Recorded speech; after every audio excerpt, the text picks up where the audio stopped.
Reece's failed rescue of Trinity triggers past trauma, Liana's death. He fears repeating his mistake. Vincent urges him to focus on Trinity, not ghosts.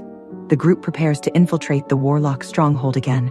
Trapped Trinity hears a faint voice promising rescue, igniting hope, and hinting at a change within her. How has Trinity changed? Is the voice real? Can they break the dark magic? Trinity's eyes flickered open, her vision adjusting to the dim glow of enchanted torches lining the cold stone walls. The weight of the Warlock's magic pressed down on her, a constant reminder that she was still their prisoner. But something had changed. She had heard Reece. For the first time since she'd been taken, the darkness didn't feel so suffocating. The Warlocks noticed. Their whispers grew frantic, their spells shifting. They had bound her to something ancient, but bonds could break.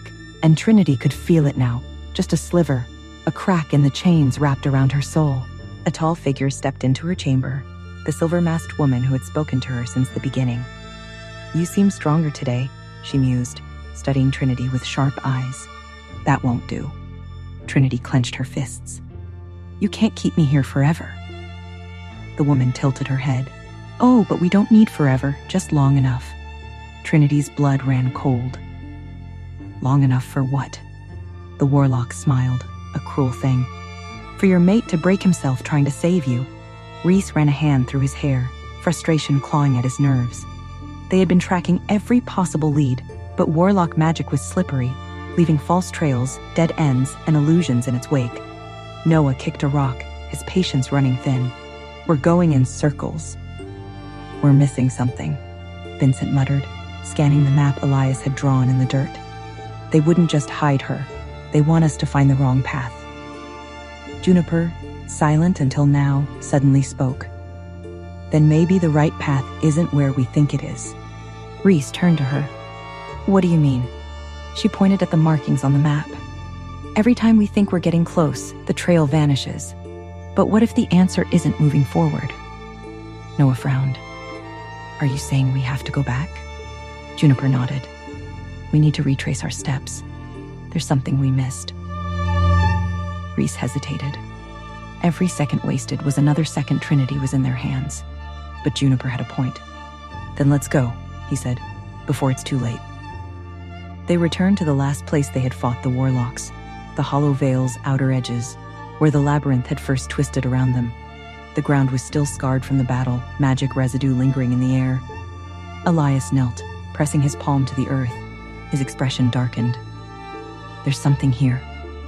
Reece crouched beside him. "What is it?" Elias didn't answer immediately. Then slowly he reached forward and traced a symbol burned into the stone, a Warlock's brand. "This isn't just a battlefield," Elias murmured. "It's a warning." Vincent narrowed his eyes. "A warning for who?" Elias met his gaze. "Us." The symbol pulsed beneath their feet, and the world shifted. One moment they were in the ruins.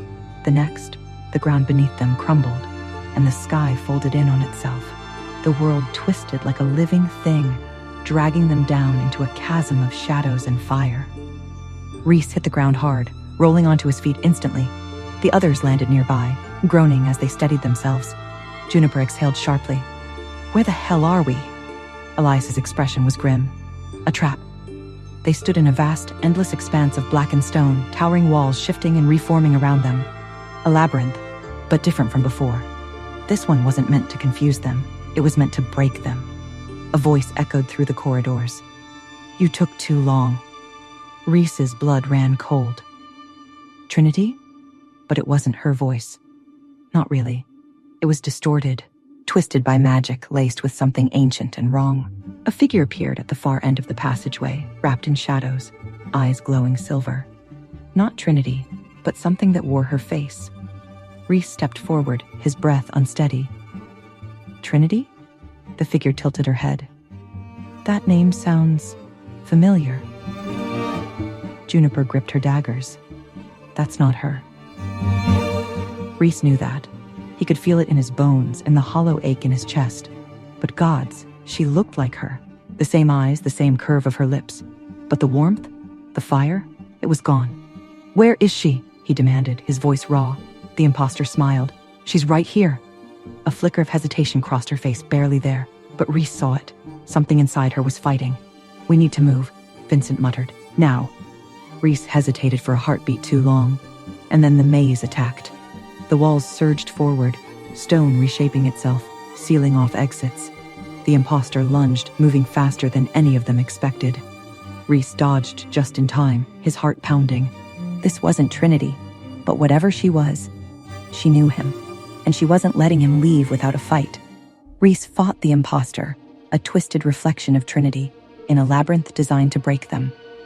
Each blow was a desperate plea, a race against time.